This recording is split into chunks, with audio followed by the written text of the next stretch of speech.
Hello everyone, मैं हूं Mayank Gildiyal. Welcome to our YouTube channel Takshashila classes build the foundation. आज हमारी हिस्ट्री का 4th लेक्चर है। हमने कल पढ़ा है कि मोहम्मद गौरी ने कैसे मुस्लिम रूल की स्थापना करी भारत में। ठीक है, कैसे 1192 में सेकेंड बैटल ऑफ तराइन में पृथ्वीराज चौहान को हरा के उसने मुस्लिम रूल की स्थापना करी। 1193 में उसने अपने कैपिटल दिल्ली को बना दिया। ये हमने सब कल डिस्कस किया था। आज हम उससे आगे पढ़ेंगे कैसे जब मोहम्मद गौरी की डेथ हो गई 1206 में उसकी डेथ के बाद उसका स्लेव था, उसका जो भरोसे वाला एक आदमी था जिसका नाम था कुतुबुद्दीन ऐबक, वो यहाँ पे दिल्ली में दिल्ली सल्तनत की स्थापना करता है। दिल्ली सल्तनत का जो टाइम पीरियड है वो आपका 1206 से 1526 तक है। 1206 से 1526 तक हम दिल्ली सल्तनत पढ़ेंगे। ठीक है, क्योंकि 1526 में बाबर आया था। तो बाबर ने फर्स्ट बैटल ऑफ पानीपत लड़ा किसके साथ? इब्राहिम लोदी के साथ। उसने दिल्ली सल्तनत को ख़त्म करा और मुग़ल एम्परर स्टार्ट हुआ। कब से? 1526 से। उससे पहले हम क्या पढ़ते हैं? दिल्ली सल्तनत में हमारी 5 डायनेस्टीज चली हैं। दिल्ली सल्तनत के अंडर हमारी 5 डायनेस्टी चलती हैं, जिसमें पहली डायनेस्टी है आपकी स्लेव डायनेस्टी। पहली डायनेस्टी है स्लेव डायनेस्टी। अब स्लेव का मतलब क्या है? गुलाम। तो इसे बोलते हैं गुलाम वंश। स्लेव का मतलब क्या है? गुलाम। तो पहली डायनेस्टी कौन सी है? गुलाम वंश। गुलाम वंश का टाइम पीरियड है आपका 1206 से और 1290। 1206 से 1290 हम पढ़ेंगे स्लेव डायनेस्टी। सेकंड हम पढ़ते हैं खिलजी डायनेस्टी। सेकंड डायनेस्टी है खिलजी डायनेस्टी। खिलजी डायनेस्टी का टाइम पीरियड है 1290 से 1320।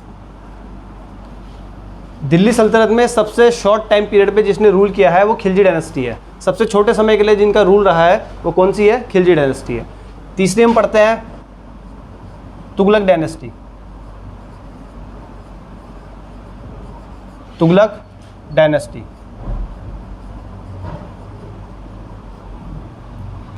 तुगलक डायनेस्टी का जो टाइम पीरियड है वो हमारा है 1320 से 1414। 1320 से 1414 ये हम पढ़ते हैं तुगलक डायनेस्टी। जो चौथी डायनेस्टी है हमारी वो है आपकी सैयद डायनेस्टी।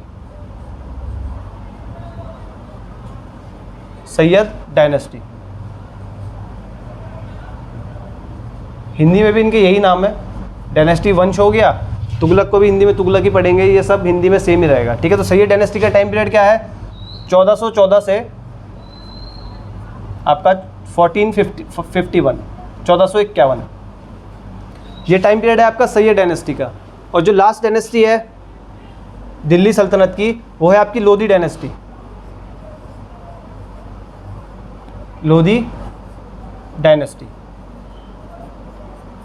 ये आपकी लास्ट डायनेस्टी है दिल्ली सल्तनत की। और लोधी डायनेस्टी का टाइम पीरियड क्या है? 1451 से 1526 लिखा है ना मैंने। 1526 में एंड है, दिल्ली सल्तनत का एंड है 1526 में। क्यों? क्योंकि बाबर आया था। और बाबर का जो यहाँ पे इन्वेजन हुआ, लोधी डायनेस्टी का लास्ट जो सुल्तान था उसका नाम था इब्राहिम लोधी एंड बाबर 1526 में एक फाइट लड़ते हैं जिस बैटल को कहते हैं फर्स्ट बैटल ऑफ पानीपत। तो फर्स्ट बैटल ऑफ पानीपत में बाबर और लोधी डायनेस्टी का लास्ट रूलर कौन? इब्राहिम लोधी। इनके बीच में फाइट होगी।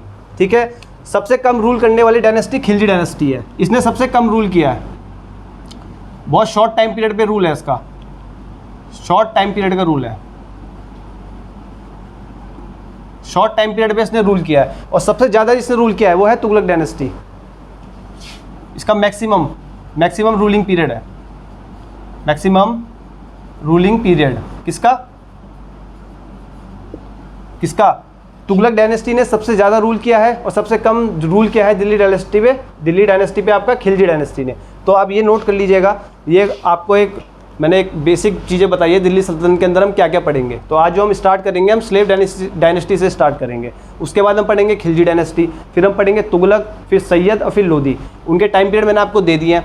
ठीक है, एक चीज़ और नोट कर लीजिएगा कि जो सैयद डायनेस्टी है ना, ये पहली शिया डायनेस्टी कहलाती है। ये फर्स्ट शिया डायनेस्टी है। आपको बता दें ना, शिया और सुन्नी, तो फर्स्ट शिया डायनेस्टी है, फर्स्ट शिया। और जो लोधी है, लोधी वंश जो है ये फर्स्ट अफगान डायनेस्टी है, फर्स्ट अफगान। ये क्वेश्चन पूछे गए हैं इसलिए मैं आपको बता रहा हूँ। क्वेश्चन आएगा कि दिल्ली सल्तनत में शिया डायनेस्टी कौन सी थी, इनमें से शिया डायनेस्टी कौन सी है। तो सैयद डायनेस्टी जो है उसको शिया डायनेस्टी कहते हैं, उसको शिया डायनेस्टी थी पहली शिया डायनेस्टी जो थी वो सैयद थी। और जो पहली अफगान डायनेस्टी थी वो आपकी कौन सी है, लोधी डायनेस्टी। ठीक है, जो हमारा पहला सुल्तान है, क्वेश्चन ये भी आता है दिल्ली का फर्स्ट सुल्तान कौन है, तो दिल्ली का फर्स्ट सुल्तान होगा इल्तुतमिश। ठीक है, और दिल्ली का आखिरी सुल्तान कौन है, दिल्ली सल्तनत का आखिरी सुल्तान कौन होगा, लोधी डायनेस्टी का इब्राहिम लोधी, जिसको कौन मारेगा, Babur, first battle of Panipat में। ठीक है, इसे नोट डाउन करें। और अब हमारा पहला जो स्टार्ट होगा ये हम स्टार्ट करते हैं स्लेव डायनेस्टी से। ठीक है, इनको आपने नोट डाउन कर लिया होगा, फर्स्ट शिया डायनेस्टी, फर्स्ट अफगान डायनेस्टी। ठीक है, अब दिल्ली सल्तनत स्टार्ट करते हैं स्लेव डायनेस्टी से हम।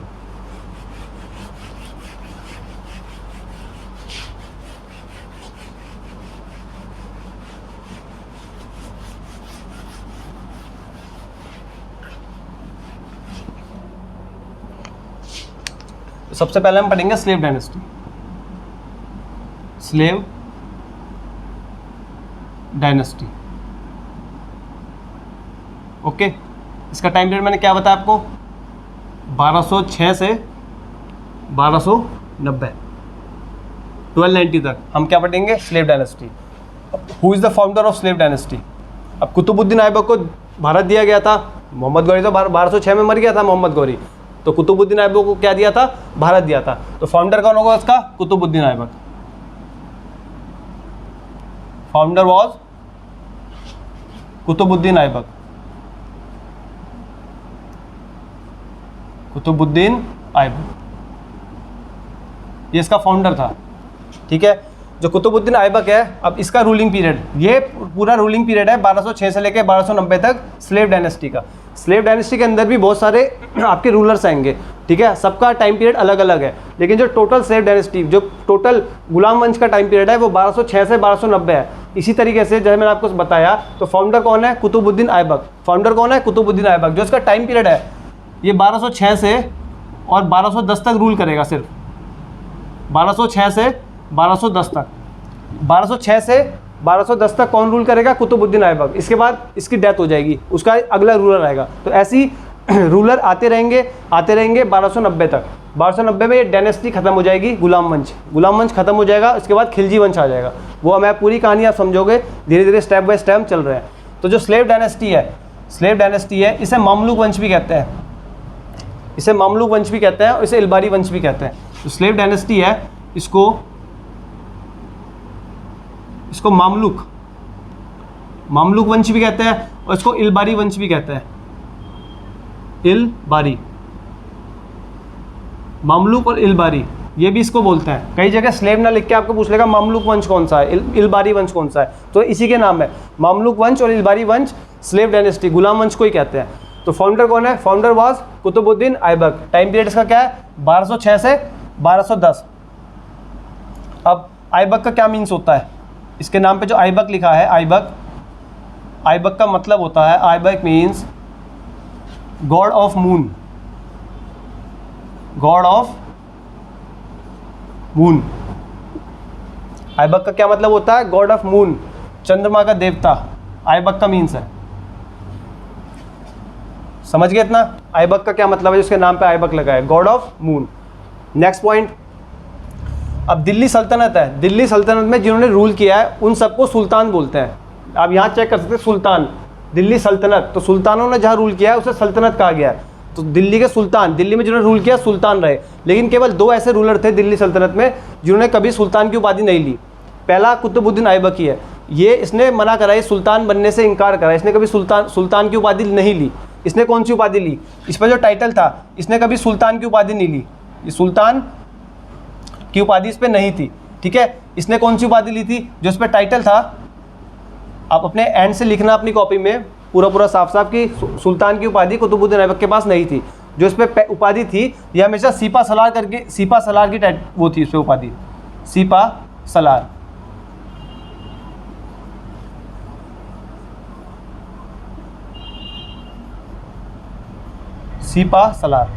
इस पे सीपा सलार की उपाधि थी। सीपा सलार मतलब होता है सेनापति, सेनापति। तो हमेशा सेनापति बनके ही इसने रूल किया। क्यों? क्योंकि सेनापति किसका था? मोहम्मद गौरी का। मोहम्मद गौरी का सेनापति था, उसका गुलाम भी था, तो इसने कभी खुद को सुल्तान नहीं बोला। ये सेनापति बनके इसने हमेशा रूल किया है। किसने? कुतुबुद्दीन ऐबक ने। तो अगर आपसे क्वेश्चन पूछेगा कि पहला सुल्तान कौन है, तो पहला सुल्तान ये नहीं रहेगा, इसका जो अगला रूलर आएगा इल्तुतमिश, वो पहला सुल्तान कहलाता है दिल्ली सल्तनत का, क्योंकि इसने सुल्तान की उपाधि कभी ली नहीं। इसने मना कर दिया कि मैं सुल्तान की उपाधि नहीं लूंगा। ठीक है, सेकंड पॉइंट, इसके पास एक टाइटल और था, इसे लक बख्श कहते थे। लक बख्श, इसे क्या कहते थे? लक बख्श। अब इसे लक बख्श क्यों कहते थे? क्योंकि ये बहुत दानी था, ये जनता में लाखों रुपए दान करता था। जो कुतुबुद्दीन ऐबक था, इसने जनता में लाखों रुपए दान करे, इसलिए लाखों रुपए दान करने की वजह से इसको लक बख्श कहा जाता है। लाखों रुपए दान करने की वजह से इसे क्या कहा जाता है? लक बख्श। ठीक है, इस पर एक टाइटल था लक बख्श का, आप नोट करना कि एक टाइटल है। ठीक है, लक बख्श क्या है? एक टाइटल है। इसके बाद एक टाइटल था लक बख्श का टाइटल, और ये टाइटल इसे किसने दिया था? ये टाइटल इसे दिया था जनता ने। जनता ने इसको लक बख्श का टाइटल दिया। क्यों? क्योंकि जनता में लाखों रुपए दान करता था। ठीक है, इस पर एक टाइटल और था, इसे पील बख्श भी कहते थे। इसे पील बख्श भी कहते थे, पील बख्श। इसे पील बख्श भी कहा गया है, पील बख्श। अब पील बख्श का मतलब क्या होता है? जो हाथियों का दान करता है, हाथियों का दान करता था, तो हाथियों के दान करने वाले को बोलता है पील बख्श। हाथियों का दान, तो हाथियों का जो दान करता है उसे क्या बोलता है? पील बख्श। तो इस पर इस पर 3 टाइटल थे बेसिकली। एक तो उसने खुद लिया था, कौन सा? सीपा सलार, ये हमेशा सेनापति बन के रहा। एक इसे जनता ने दिया लक बख्श, और पील बख्श भी इसे जनता ने दिया क्योंकि दानी था। ठीक है, लक बख्श का टाइटल है इस पे, पील बख्श का टाइटल है हाथियों का दान करने वाला। अब इसने नींव रखी थी कुतुब मीनार की, वो मैंने आपको कल पढ़ाया था। इसमें आप और नोट करना चाहे तो अभी नोट कर सकते हैं। कुतुबुद्दीन ऐबक ने नींव कब रखी थी? कब रखी थी? 1199, 1199 इसने नींव रखी।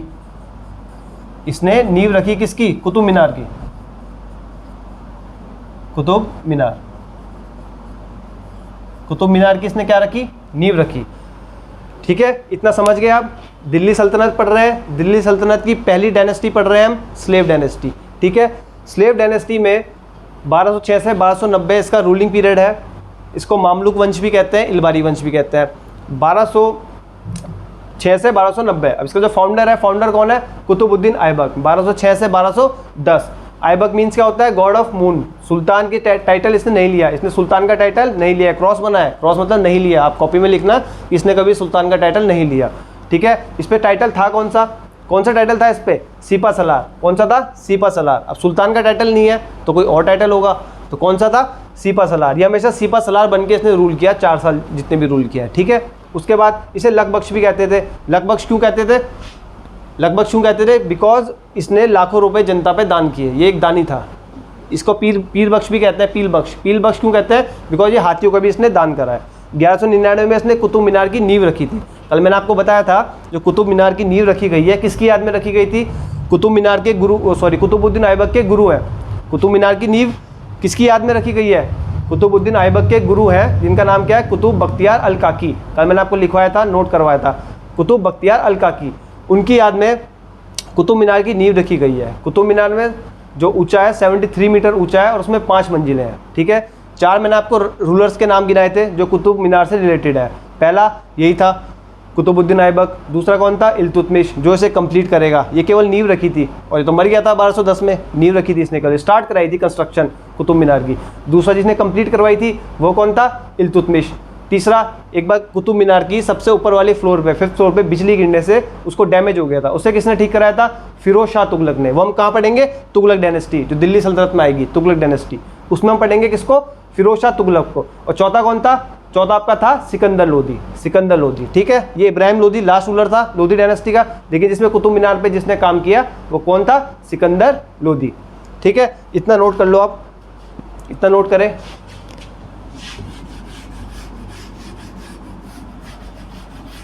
अब कुतुबुद्दीन ऐबक ने यूपी के बेदायूं में, ठीक है, यूपी के बेदायूं में इसने एक अपना गवर्नर बिठाया। क्या बिठाया? गवर्नर। मतलब जो बेदायूं से टैक्स वैक्स वसूल करता था, रिवेन्यू इकट्ठा करता था, रिवेन्यू कलेक्ट करके कुतुबुद्दीन ऐबक को देता था, क्योंकि राजा तो ये है। तो इसने अपने गवर्नर बिठाया था कि जाओ वहाँ पे रूल करो, वहाँ का प्रशासन देखो, वहाँ का एडमिनिस्ट्रेशन देखो, और जो वहाँ से रिवेन्यू आएगा वो आप मुझे देते रहना। तो एक गवर्नर बिठाया था, इसका नाम था इल्तुतमिश। क्या नाम था? इल्तुतमिश। इल्तुतमिश। अब ये इसका गुलाम भी था, लेकिन इसने गवर्नर बना के कहाँ बिठाया था? यूपी के बेदायूं में। ठीक है। अब 1210 में कुतुबुद्दीन ऐबक की डेथ हो गई। 1210 में कुतुबुद्दीन ऐबक की डेथ हो गई। नोट करेंगे इन 1210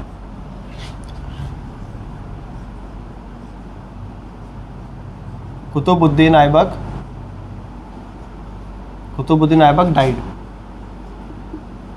died during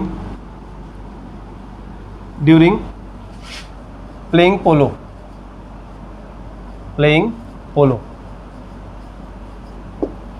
क्वेश्चन इससे पूछा गया कि पोलो खेलते हुए किस रूलर की डेथ हुई है दिल्ली सल्तनत में। पोलो हिंदी में से बोलते हैं चौगान। पोलो गेम आपने देखा होगा, घोड़े में बैठ के खेलते हैं जैसे पोलो। ठीक है, हिंदी में क्या बोलते हैं उसको? चौगान। तो चौगान खेलते हुए इसकी घोड़े से गिरने से डेथ हो गई थी। किसकी? कुतुबुद्दीन ऐबक की। अब जब इसकी डेथ हो गई तो इसका बेटा था एक, उसका नाम था आरम शाह। क्या था उसका नाम? आरम शाह। तो कुतुबुद्दीन ऐबक इसकी डेथ हो गई कब? इन 1210 में इसकी डेथ हो गई। किसकी? कुतुबुद्दीन ऐबक की। कैसे हुई? ड्यूरिंग प्लेइंग पोलो खेलते हुए। पोलो को बताया मैंने हिंदी में चौगान खेलते हुए इसकी डेथ हुई है। तो कुतुबुद्दीन ऐबक का एक लड़का था, कुतुबुद्दीन ऐबक का एक सन है, एक लड़का है।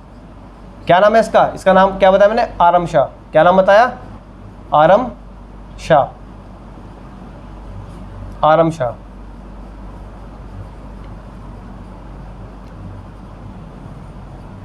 तो इसका सन आरम शाह था। इसकी डेथ के बाद ये बैठ गया दिल्ली सल्तनत की गद्दी पे। ये क्या करा है? दिल्ली सल्तनत की गद्दी पे ये बैठ गया। इसके पिताजी गुजर गए तो ये दिल्ली सल्तनत की गद्दी पे आरम शाह बैठ गया। अब ये बात जब आरम शाह गद्दी पे बैठा तो ये बात पसंद नहीं आई किसको? इल्तुतमिश को। इल्तुतमिश को ये बात क्यों पसंद नहीं आई? इल्तुतमिश को ये बात इसलिए पसंद नहीं आई कि भाई जो कुतुबुद्दीन ऐबक है ये तो मोहम्मद गौरी का गुलाम था। मोहम्मद गौरी का गुलाम था कौन? मोहम्मद गौरी का गुलाम था कुतुबुद्दीन ऐबक। जब वो राजा बना तो ये कुतुबुद्दीन ऐबक का गुलाम था इल्तुतमिश। इसने बोला मुझे राजा बनना चाहिए, और हम पढ़े भी तो वही रहे हैं भाई, गुलामी तो राजा बन रहे हैं। गुलाम वंश है, स्लेव डायनेस्टी है, गुलाम वंश है, सारे गुलामी तो राजा बन रहे हैं भाई। कुतुबुद्दीन ऐबक भी तो गुलाम था मोहम्मद गौरी का, तो इसने बोला मुझे बनना चाहिए राजा। तो इस इल्तुतमिश और आरम शाह के बीच में हो गए डिस्प्यूट। ठीक है, इनके बीच में अब होगी फाइट। तो फिर नोट कर लिया आपने? समझ गए ना आप? तो डिस्प्यूट क्यों हुआ? क्योंकि हम पढ़ रहे हैं गुलाम वंश, स्लेव डायनेस्टी, जहाँ पे गुलाम राजा बन रहे हैं। कौन राजा बन रहे हैं? गुलाम। जितने भी गुलाम हैं वो राजा बन रहे हैं। अब क्या होता है? इन 1211 अब इन दोनों के बीच में फाइट होगी। 1211 भाई यूपी के बेदायूं से ठीक है, यूपी के बेदायूं से कौन निकला? यूपी के बेदायूं से निकला कौन? निकलेगा? इल्तुतमिश। और अच्छा, मैं आपको इसमें एक बात बताना भूल गया, जो कुतुबुद्दीन वाला टॉपिक है उसमें एक बात आप और ऐड कर लेना, मैं साइड में लिख देता हूँ कि जो कुतुबुद्दीन ऐबक था ना, उसने अपनी राजधानी ना लाहौर शिफ्ट कर दी थी। जो कुतुबुद्दीन ऐबक था उसने अपनी राजधानी, अब मैं लिख देता हूँ, यहाँ पे लिख देता हूँ। ठीक है, कुतुबुद्दीन ऐबक ने ना he shifted his capital to Lahore. ठीक है, ये आप ऐड कर लेना, जब कुतुबुद्दीन ऐबक की डेथ से पहले की बात है उसमें ऐड कर लेना आप ये। ठीक है, मैं आपको बताना भूल गया कि he shifted his capital to Lahore. अब ध्यान से सुनो, 1192 में मोहम्मद गौरी ने पिथराचौन को हराया था। 1193 में उसने अपनी कैपिटल क्या बनाई थी? दिल्ली। तो 1193 में पहली बार कैपिटल बनाई गई किसके द्वारा? मोहम्मद गौरी के द्वारा। कहाँ पे? दिल्ली, 1193 में। लेकिन 1206 में जैसे ये रूलिंग पीरियड पे आया, कौन? मोहम्मद गौरी का जो गुलाम था कुतुबुद्दीन ऐबक, जैसे रूलिंग पीरियड पे आया, जैसे इसने दिल्ली सल्तनत की स्थापना करी, जैसे 1206 से 1210 इसने रूल करना स्टार्ट करा, तो दिल्ली से कैपिटल शिफ्ट कर दी इसने लाहौर। कहाँ शिफ्ट कर दी कैपिटल? लाहौर। तो कुतुबुद्दीन ऐबक ने अपनी कहाँ पे शिफ्ट करी? लाहौर में। ठीक है। और एक बात और लिख लेंगे, जो कुतुबुद्दीन ऐबक है उसकी जो टॉम है, उसकी जो कबर है वो कुतुब मीनार के पास ही है, क्योंकि कुतुब मीनार में उसने नींव रखी थी, उसकी स्टार्ट की थी। तो कुतुब मीनार परिसर के अंदर ही कुतुबुद्दीन ऐबक की कबर है। टॉम भी लिख लेना उसकी। टॉम उसकी कहाँ पे है? कुतुब मीनार प्रीमिसेस में। कुतुब मीनार की जो वो है उसके जो पूरे एरिया में वहाँ पे है। ठीक है। 1206 में he shifted his capital to Lahore. तो 1206 में ही कुतुबुद्दीन ऐबक ने अपनी कैपिटल के लाहौर बनाई थी। ठीक है। कुतुब मीनार परिसर में है उसकी कबर। ठीक है। ये चीज़ नोट कर लेना, मैं आपको लिखवाना भूल गया। ठीक है। उसके बाद फिर यहीं आते हैं हम। अब देखो, यूपी के बदायूं से निकला इल्तुतमिश, यूपी के बदायूं से निकला इल्तुतमिश, और लाहौर से कौन चलेगा? क्योंकि कैपिटल कहाँ चली गई थी? कैपिटल चली गई थी लाहौर। कौन ले गया था? कुतुबुद्दीन ऐबक। लाहौर से निकला लड़ने के लिए कौन? आरम शाह, उसका बेटा आरम शाह। ये निकला बदायूं से क्योंकि बदायूं का गवर्नर था, और ये निकला लाहौर से क्योंकि लाहौर कैपिटल शिफ्ट कर दी थी कुतुबुद्दीन ऐबक ने। तो ये दोनों निकले लड़ने के लिए, और ये मिलते हैं पंजाब में। एक बदायूं से चलता है, एक लाहौर से चलता है, मिलते हैं पंजाब में। तो पंजाब में होती है इन 1211। ठीक है। 1211 में लिखा ना मैंने, 1211 में होती है battle of Jud. Battle of Jud important battle तो नहीं है ये, लेकिन आप नोट डाउन कर लें क्योंकि कई बार पूछ सकते हैं। तो बैटल ऑफ जूड 1211 में हुई। किसके किसके बीच में हुई होगी ये? Between Aram Shah and Iltutmish.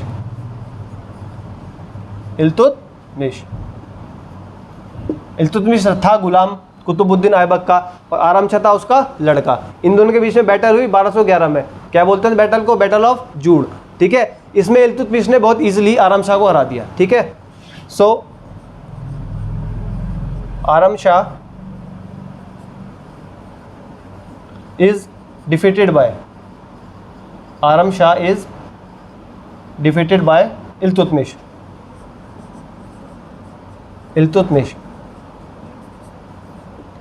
Aram Shah is defeated by Iltutmish. तो 1211 में बैटल ऑफ जूड हुआ बिटवीन आरम शाह एंड इल्तुतमिश। तो इल्तुतमिश ने बहुत इजीली आरम शाह को हटा दिया, और फिर अगला रूलर कौन बना? इल्तुतमिश। ठीक है। नेक्स्ट रूलर हम पढ़ेंगे इल्तुतमिश के बारे में। कपड़ा देना है, इल्तुतमिश के बारे में पढ़ेंगे हम नेक्स्ट रूलर। ठीक है।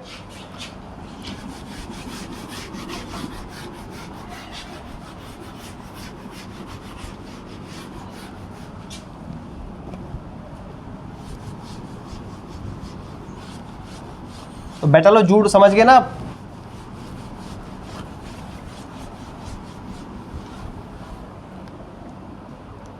अब नेक्स्ट रूलर कौन बना हमारा? अब रूल करने आ गया इल्तुतमिश।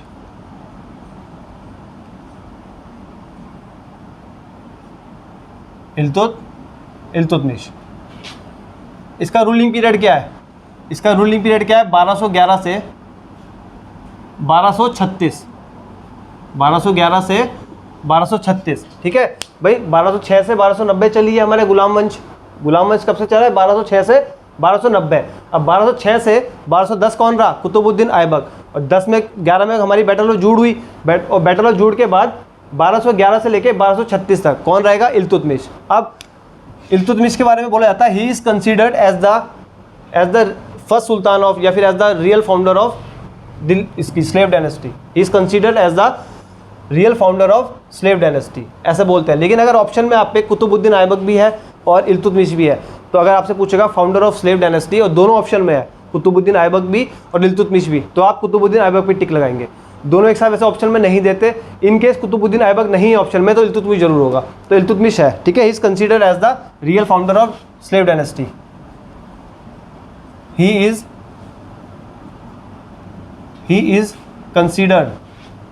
Considered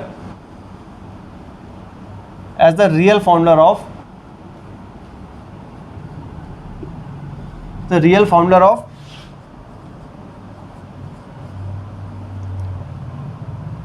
slave dynasty।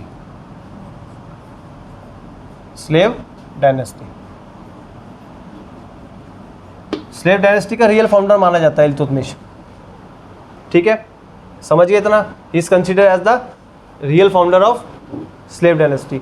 अब इल्तुतमिश ने बहुत सारे काम किए, ठीक है, ये पहला सुल्तान कहलाता है। ही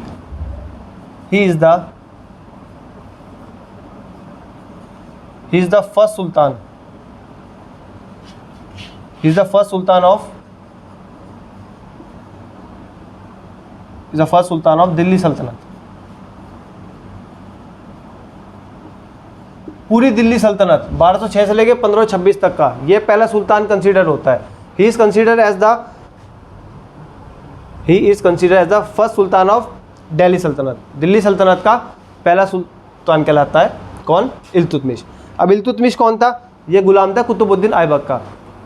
अब अगला टॉपिक इल्तुतमिश के बारे में पढ़ेंगे। इसने बहुत सारे काम कराए। इल्तुतमिश ने बहुत सारे काम कराए।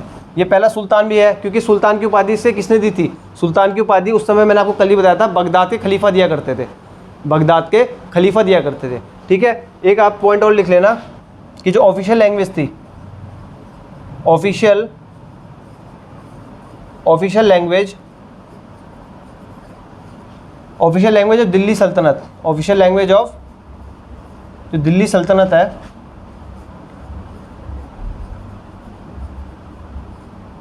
ये पर्शियन है। पर्शियन भाषा थी ऑफिशियल लैंग्वेज। पर्शियन लैंग्वेज थी दिल्ली सल्तनत की। जो ऑफिशियल लैंग्वेज थी कौन सी थी? पर्शियन। तो पर्शियन लैंग्वेज थी ऑफिशियल लैंग्वेज दिल्ली सल्तनत की। ठीक है, लिख लेना। फर्स्ट सुल्तान कौन है? फर्स्ट सुल्तान मैंने बताया ना आपको, इल्तुतमिश है। लास्ट सुल्तान कौन है? इब्राहिम लोदी। मैंने आपको 1526 है बाबर के साथ जो लड़ेगा। समझ गए ना? इतना नोट डाउन करें। अब स्क्रीनशॉट वगैरह जो भी लेंगे अब ले लेना।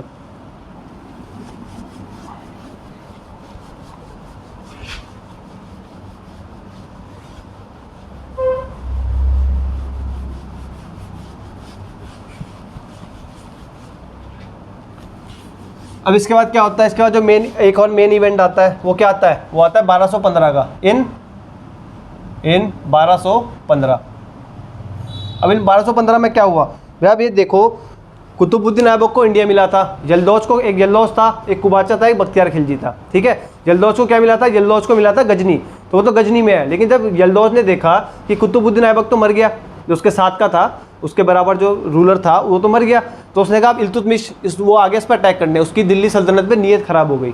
ठीक है, दिल्ली सल्तनत में उसकी नीयत बिगड़ी और वो आ गया कब? 1215 पे अटैक करने। किस पे? इल्तुतमिश पे, क्योंकि रूलर कौन बन गया? इल्तुतमिश। तो इन 1215 थर्ड बैटल ऑफ त्रैन हुआ। क्या हुआ? थर्ड बैटल ऑफ, इन 1215 हुआ थर्ड बैटल ऑफ त्रैन। त्रैन का तीसरा युद्ध। तो पहला युद्ध किसके बीच में हुआ था? मोहम्मद गौरी और पृथ्वीराज चौहान। दूसरा भी किसके बीच में हुआ था? मोहम्मद गौरी और पृथ्वीराज चौहान। लेकिन तीसरा थर्ड बैटल ऑफ त्रैन किसके बीच में हुआ? बिटवीन यल्दौज, ठीक है, जो कहाँ से आया था? गजनी से आया था ये आक्रमण करने। किसके ऊपर? इल्तुतमिश के ऊपर। Between Yalduz and Iltutmish. Yalduz and Iltutmish के बीच में एक फाइट हुई जिसे थर्ड बैटल ऑफ त्रैन कहते हैं, और इसमें इल्तुतमिश जीत गया था। ठीक है, एंड इल्तुतमिश वॉन, लिख लो, and Iltutmish won the battle. Iltutmish ये बैटल जीत गया था। कौन सी बैटल?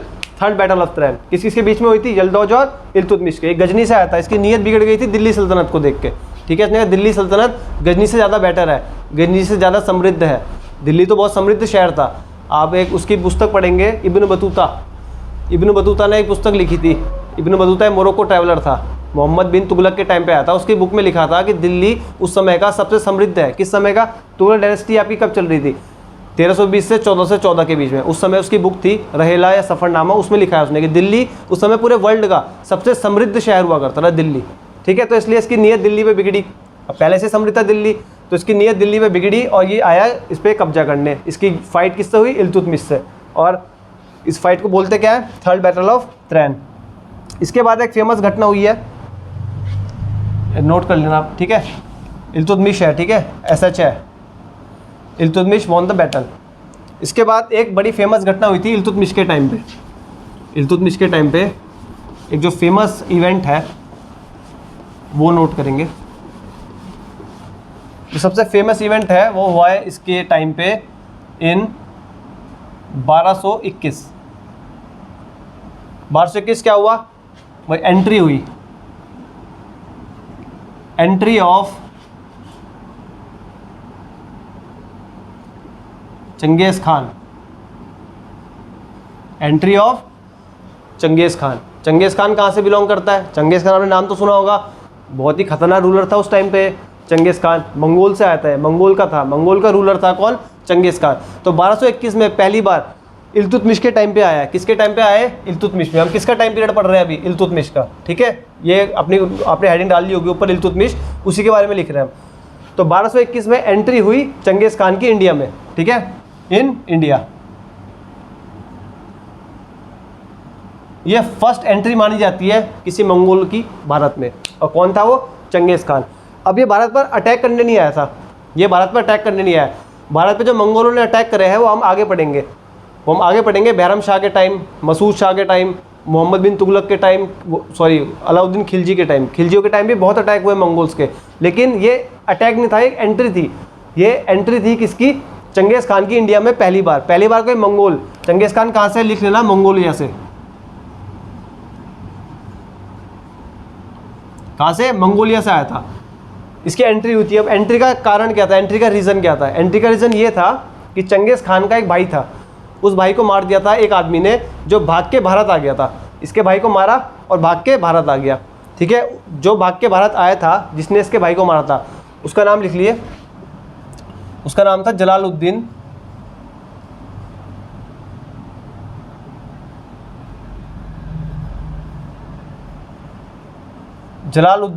मिंगबर्नी, जलालुद्दीन मिंगबर्नी, ठीक है। जलालुद्दीन मिंगबर्नी ये नाम था जिसने चंगेज खान के भाई को मारा था और आ गया था भारत भाग के, ठीक है। तो अब क्या हुआ भाई? जलालुद्दीन मिंगबर्नी भारत आया। भारत में कौन है? इल्तुतमिश। भाई दिल्ली सल्तनत पे इल्तुतमिश का राज है। तो इल्तुतमिश के पास आए, इसने उससे हेल्प मांगी कि भाई मुझे शरण दे दो, मेरे पीछे तो वो आ रहा है भागता हुआ। कौन? Genghis Khan. तो अब इल्तुतमिश ने तो बहुत सोचा, भाई चंगेज खान से दुश्मनी लेना तो बड़ी, उस समय बड़ी प्रॉब्लम क्रिएट हो जाती। अगर चंगेज खान से दुश्मनी लेता तो हम दिल्ली सल्तनत ना पढ़ रहे होते, हम यहाँ पे मंगोलों के बारे में पढ़ रहे होते। अगर ये उसकी हेल्प कर देता इल्तुतमिश, किसकी? जलालुद्दीन मिंगबर्नी की। तो फिर एक लेटर चंगेज खान ने भिजवाया इल्तुतमिश को। चंगेज खान ने एक लेटर या फिर एक दूत भिजवाया अपना कि भाई इसकी हेल्प मत कर देना गलती से, जलालुद्दीन मिंगबर्नी की हेल्प मत कर देना गलती से, नहीं तो मैं बिल्कुल उधेड़ दूंगा पूरी दिल्ली सल्तनत को, ख़त्म कर दूंगा, बिल्कुल जला दूंगा दिल्ली सल्तनत।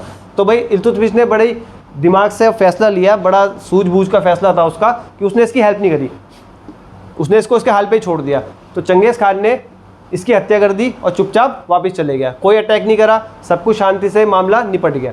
नहीं तो आज हम मंगोलों के बारे में पढ़ रहे होते, अगर इल्तुतमिश इसकी हेल्प कर देता तो आज हम पढ़ रहे होते मंगोलों के बारे में। क्यों? क्योंकि चंगेज खान बहुत ही मतलब एक बहुत पावरफुल रूलर था उस समय, बहुत ही निर्दयी टाइप का रूलर था। कौन? Genghis Khan. तो कौन वापस चले गया। तो एक बड़ी फेमस एक बड़ा फेमस इवेंट हुआ है किसके टाइम पे? इल्तुतमिश के टाइम पे। क्या इवेंट है वो? कि उसकी एंट्री हुई है। एंट्री किसकी हुई है? Genghis Khan. किसकी एंट्री हुई है? Genghis Khan. अब चंगेज खान की एंट्री हुई है तो फेमस इवेंट तो है ही वो। चंगेज खान की एंट्री तो याद रखना 1221 में। अगर आपसे पूछेंगे फर्स्ट मंगोलाइट अटैक, मंगोलों का पहला आक्रमण, तो ये पहला आक्रमण नहीं है, आक्रमण होगा आपका बैरम शाह, जो हम आगे पढ़ेंगे, बैरम शाह के टाइम होगा। लेकिन जो फर्स्ट एंट्री ऑफ मंगोल है वो किसके टाइम पे हो गई थी? इल्तुतमिश के टाइम पे। फर्स्ट एंट्री ऑफ मंगोल कब हो गई थी? इल्तुतमिश के टाइम पे चंगेज खान की एंट्री हो गई थी। अब जो इसका चंगेज खान का जो रियल नेम है, चंगेज खान का रियल नेम, चंगेज खान का रियल नेम भी कई बार पूछते हैं, ठीक है, क्योंकि फेमस रूलर है। इसका रियल नेम है तैमुजिन। तैमुजिन क्या नाम है? तैमुजिन। अब ये तैमुजिन से आप इसको तैमूर मत समझ लेना, तैमूर अलग है। तैमूर टर्की का पावरफुल रूलर था, चंगेज खान मंगोल का पावरफुल रूलर है।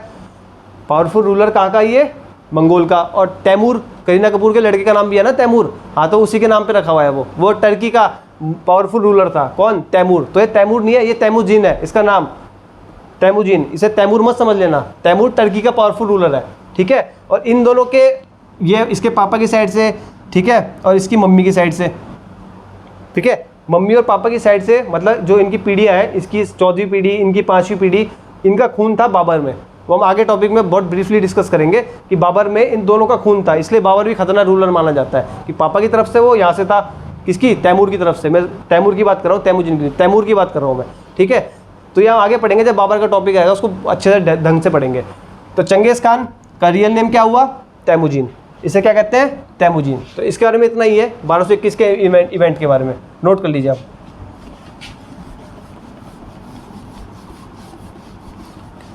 इसके बाद इल्तुतमिश ने क्या क्या काम करे दिल्ली सल्तनत में, दिल्ली सल्तनत में इसने काम करे हैं जो, उनके बारे में लिखेंगे हम।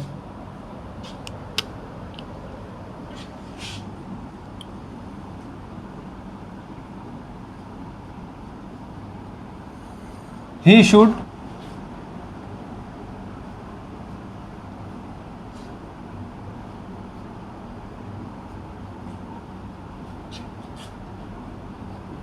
इसने दिल्ली सल्तनत पे सिल्वर और कॉपर कॉइन्स चलवाए। क्या चलवाए, सिल्वर और कॉपर कॉइन्स चलाए इसने। कहाँ पे चलाए, दिल्ली सल्तनत में। अभी तक कोई सिक्के नहीं, किसने अभी तक सिक्के नहीं चलाए, इसने चलाए दिल्ली सल्तनत में silver coins and copper coins. तो सिल्वर कॉइन्स को हम क्या कहते थे, सिल्वर कॉइन्स को हम कहते थे टंका, टंका, ठीक है, या फिर टका, टंका या फिर टका। अब टका देख के आपको याद आ रहा होगा, टका आज भी चलते हैं। अब कहाँ चलते हैं, आज टका जो है करेंसी है कहाँ की, बांग्लादेश की, ठीक है। बांग्लादेश में आज भी टका करेंसी है। तो टंका और टका सबसे पहले दिल्ली सल्तनत में किसने चलाए, सिल्वर कॉइन्स को बोलते रहे टंका और टका। किसने चलाए, इल्तुतमिश ने। किसने चलाए, इल्तुतमिश ने। लिखते रहना, अब इल्तुतमिश का ही टॉपिक चल रहा है अभी पूरा, आज हम केवल इल्तुतमिश ही पढ़ेंगे। तो इल्तुतमिश ने क्या करा, he issued silver and copper coins. Silver coins को क्या बोलते हैं, टंका और टका। और कॉपर कॉइन्स को क्या बोलते हैं, इन्हें बोलते थे जीतल। क्या बोलते थे, जीतल। टंका एंड टका और जीतल। और इन दोनों सिल्वर एंड कॉपर कॉइन्स को इसने दिल्ली सल्तनत की करेंसी डिक्लेयर कर दी। इसने कहा दिल्ली सल्तनत की करेंसी आपसे पूछेंगे तो आप क्या बोलेंगे, टंका, टका या जीतल, ठीक है। ये दोनों करेंसी थी दिल्ली सल्तनत की। सिल्वर कॉइन्स जो थे उनको टंका टका कहते थे, और जो कॉपर कॉइन्स है उन्हें जीतल कहते थे, ठीक है। नोट डाउन करेंगे, हो गया। उसका लिखेंगे, he started iqta system. He started iqta, IKTA, iqta system. अब इक्ता सिस्टम क्या है, इक्ता सिस्टम आपने अपनी बुक्स में पढ़ा होगा, या फिर आपने अगर तैयारी आप अभी जस्ट बिगिनिंग में है अभी तो फिर नहीं आपको पता होगा। लेकिन इक्ता सिस्टम, ये इससे कई बार क्वेश्चन आ गया, इक्ता सिस्टम किसने स्टार्ट किया है, इक्ता सिस्टम है क्या, किसे बोलते हैं इक्ता सिस्टम, हम ये डिस्कस करते हैं अभी, ठीक है। तो इक्ता सिस्टम क्या होता था, इक्ता सिस्टम बोलते हैं जब ये लोग फाइट करते थे, ये अपने आसपास पड़ोसी कमज़ोर राजा को हरा के उनके प्रांत, उनके सूबे, उनके प्रोविंसेस, ठीक है, जो छोटे छोटे प्रांत होते थे, छोटे छोटे इलाके थे, उनको कब्जा लेते थे, ठीक है, उन्हें कब्जा लेते थे। तो जो युद्ध में हड़पी गई ज़मीनें हैं, तो युद्ध में हड़पी गई ज़मीनें हैं, तो या युद्ध में हड़पे गए प्रांत हैं, या युद्ध में हड़पे गए सूबे हैं, ठीक है, जो प्रोविंसेस हैं, जो युद्ध में हड़पे गए हैं उन्हें बोलते थे इक्ता, ठीक है। क्या बोलते थे, इक्ता। तो जो वॉर है, वॉर में हड़पी गई ज़मीन, ठीक है, वॉर में हड़पी गई ज़मीन को क्या बोलते थे, इक्ता, इक्ता। ये इक्ता सिस्टम है ना, तो इक्ता बोलते थे, ठीक है। जो वॉर में हड़पी गई ज़मीनें हैं उन्हें बोलते थे इक्ता, ठीक है। अब ये ज़मीन तो हड़प ली, ज़मीन तो हड़प ली, अब उस पर बैठेगा कौन, उसे देखेगा कौन, राजा तो नहीं देखेगा। तो जो ज़मीन हड़पी युद्ध में, जो प्रांत हड़पा, उस पर बैठने के लिए, उस पर एडमिनिस्ट्रेशन कराने के लिए एक आदमी को बिठाया जाता था, एक जिसे गवर्नर की तरह बिठा दिया, कैसे बिठा दिया, ठीक है। तो जब जिस आदमी को बिठाया जाता था उसे बोला जाता था इक्तेदार। क्या बोला जाता था, इक्तेदार, इक्तेदार। तेरा किसे बोला जाता था, जिसको भी यहाँ बिठाया गया, जो यहाँ रूल करेगा, जो यहाँ का रूलर होगा, जो इस इक्ता का, जो हड़पी गई ज़मीन है उसका जो रूलर होगा उसे क्या बोलेंगे, इक्तेदार, ठीक है। अब इक्तेदार तो बोलेंगे। अब वहाँ से जो रिवेन्यू कलेक्ट होगा, भाई जब युद्ध में हड़पी गई ज़मीन है वहाँ से टैक्स भी लेना है, सब कुछ लेके राजा को देना है। ऐसा तो है नहीं कि उन पर केवल पैसे ही पैसा वेस्ट करेंगे, वो टैक्स लेंगे उनसे, उन पर टैक्स लगाएंगे, बहुत कुछ करेंगे। वहाँ से जो रिवेन्यू कलेक्ट होता है, जितना भी पैसे का बंदोबस्त, पैसे का रिवेन्यू जितना भी कलेक्ट होता है, उसे बोलते रहे इक्तेदारी। क्या बोलते रहे, इक्तेदारी, इक्तेदारी। अब आपको तीन चीज़ दिख रही है, इक्ता, इक्तेदार और इक्तेदारी। इक्तेदारी क्या होता था, रिवेन्यू, जो रिवेन्यू जनरेट होता था वहाँ से। और रिवेन्यू जनरेट कौन करता था, रिवेन्यू जनरेट करने का काम था किसका, इक्तेदार का।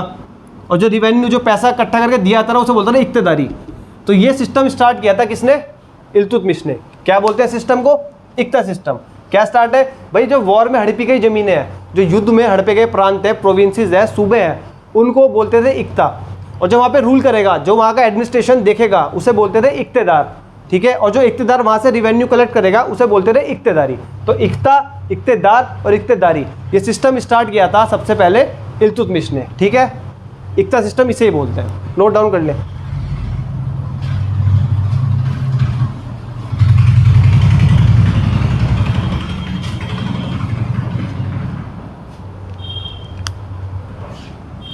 हो गया। अब इसने एक चीज और स्टार्ट की। ही स्टार्टेड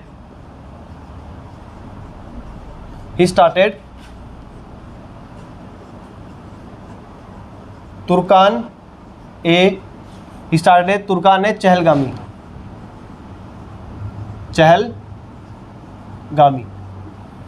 इसने एक सिस्टम बनाया तुर्कान ए चहलगामी, और इसी को बोलते हैं दल चलीसा और दल चलीसा। इसे दल चलीसा ही बोलते हैं, दल चलीसा। अब ये सिस्टम क्या है? अब तुर्कान ए चहलगामी और दल चलीसा क्या है? इसने अपने जो खास 40 लोग थे, इसने अपने सबसे भरोसे वाले 40 लोगों का एक ग्रुप बनाया जिसे कहा जाता था दल चलीसा, और इसी को बोला गया तुर्कान ए चहलगामी। अपने खास 40 लोगों का एक ग्रुप बनाया इसने, अपने खास 40 लोगों का इसने ग्रुप बनाया जो इसका एडमिनिस्ट्रेशन देखते थे, इन पे भरोसा करता था बहुत। तो इन 40 लोगों का ग्रुप बनाया। अब कंडीशन क्या थी, मतलब कंडीशन कह रहा हूँ, अब वहाँ पे सिचुएशन क्या थी कि सबसे ऊपर कौन है? सुल्तान। सबसे ऊपर कौन है? सुल्तान। सुल्तान के बाद आता ना वजीर, सुल्तान के बाद आता रहा उसका वजीर, और वजीर के बाद आते रहे ये लोग, दल चलीसा के लोग। ठीक है, तो सबसे ऊपर सुल्तान होता था। ये लोग अपनी रिपोर्ट वजीर को पेश करते थे और वजीर इनकी रिपोर्ट सुल्तान को देता था। तो 40 लोगों का ग्रुप बनाया सबसे पहले किसने? इल्तुतमिश ने। ठीक है, समझ गए आप? अब नेक्स्ट पॉइंट लिखेंगे। समझ गए आप? तुर्कान ए चहलगामी और दल चलीसा क्या है? ठीक है, दल चलीसा इसके आगे लिख लो, ग्रुप ऑफ 40 पीपल। ठीक है, group of 40 peoples.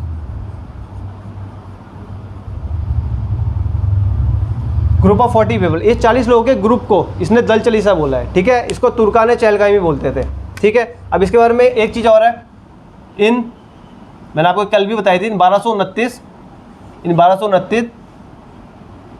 He completed the construction of Qutub Minar. He completed the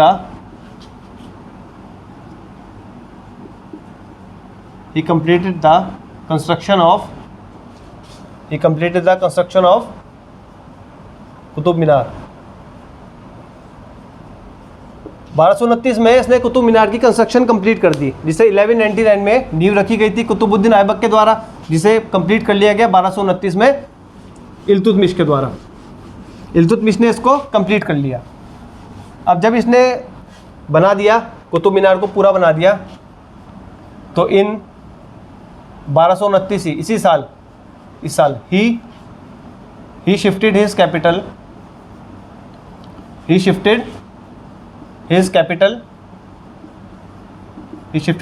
two Delhi. अब कैपिटल को लेके कंफ्यूज ना होना, सिंपल सा फंडा है। 1193 में, ठीक है, 1193 में मोहम्मद गौरी ने कहाँ कैपिटल बनाई थी? दिल्ली। इसने कैपिटल कहाँ बनाई थी? दिल्ली, जिसे 1206 में शिफ्ट किसने किया था? कुतुबुद्दीन ऐबक ने इसको कहाँ शिफ्ट किया था? इसे शिफ्ट किया था लाहौर। बताया था मैंने अभी आपको, इसने उसको लाहौर शिफ्ट किया। और 1229 में फिर ये लाहौर से फिर दिल्ली शिफ्ट कर दी किसने? इल्तुतमिश ने।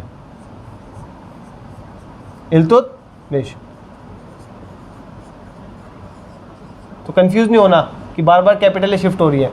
भाई मोहम्मद गौरी ने दिल्ली बनाई कैपिटल 1193 में, 1206 में कुतुबुद्दीन ऐबक ने लाहौर बनाई, और 1229 में इल्तुतमिश ने दिल्ली बनाई। क्यों? क्योंकि 1229 में construction of Qutub Minar complete हो गया था, तो 1229 में इसने फिर दिल्ली बना दी। और लास्ट में पढ़ोगे दिल्ली सल्तनत की जो लास्ट कैपिटल है वो आगरा थी, वो आगरा पहुँच जाएगी। तो ऐसी शिफ्टें होती रहेंगी, कैपिटल शिफ्ट होती रहेंगी। आप उससे कन्फ्यूज़ नहीं होना है, बस एक सीक्वेंस में पढ़े, ढंग से पढ़े, एकदम याद रहेगा, भूलोगे भी नहीं कभी। तो इतने काम है इल्तुतमिश के। अब इल्तुतमिश के थे 4 बेटे, ठीक है, और चारों के चारों थे नालायक, ठीक है, एक भी बेटा ठीक नहीं था, चारों के चारों नालायक थे, डफर थे एकदम। लेकिन इसकी एक बेटी थी जिसका नाम है रज़िया, आप सब जानते होंगे रज़िया, तो इसकी बेटी थी रज़िया। तो इल्तुतमिश ने डिक्लेयर किया था अपने जीते जी कि मेरे मरने के बाद मैं रज़िया को सुल्तान बनाऊंगा दिल्ली सल्तनत का, ठीक है। रज़िया का टॉपिक हम कल कंप्लीट करेंगे। हम इतना लिखेंगे कि इसके 4 बेटे थे, किसके, उसके, और एक बेटी थी इसका नाम था रज़िया। कल का टॉपिक है। अब इतना लिखेंगे बस इन 1236 ही डाइड। किसकी बात हो रही है? इल्तुतमिश की। इल्तुतमिश 1236 में 1236 में मरी है। 1236 इल्तुतमिश डाइड। अब इल्तुतमिश मर गया, अब 1236 में अगला रूलर बनेगा। अब बैठ जाएगा इसका बेटा दूसरा रुकनुद्दीन फिरोज शाह, वो बैठ जाएगा गद्दी पे, जिसको हटाएगी रज़िया सुल्तान। और 1236 से 1240 कौन रहेगी? रज़िया सुल्तान। अब आप लोगों को मैंने BC और AD का वो नहीं बताया, थोड़ी देर आप 1 मिनट में वो देख लें कि BC AD में क्या है। आप BC AD में कंफ्यूज ना होना। BC AD में आप सिंपल सा फंडा है, मान के चलो कि लाइन है 0, ये इधर 1 2, आपने नंबर लाइन पढ़ी होगी मैथ्स में, ठीक है, 5 और 6, ठीक है। यहाँ पे अगर हम आगे बढ़ाते हैं तो ये क्या है? 1 2 3 और 4, ठीक है। तो टाइम पीरियड यहाँ से चल रहा है, यहाँ से टाइम पीरियड इधर की तरफ आ रहा है टाइम। तो यहाँ पे हम 0 पे हम मानते हैं बर्थ ऑफ जीसस क्राइस्ट। क्या मानते हैं? Birth of Jesus Christ.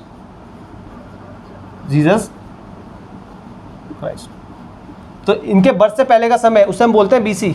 क्या बोलते हैं? BC, before Christ. क्राइस्ट से पहले का समय, बिफोर क्राइस्ट,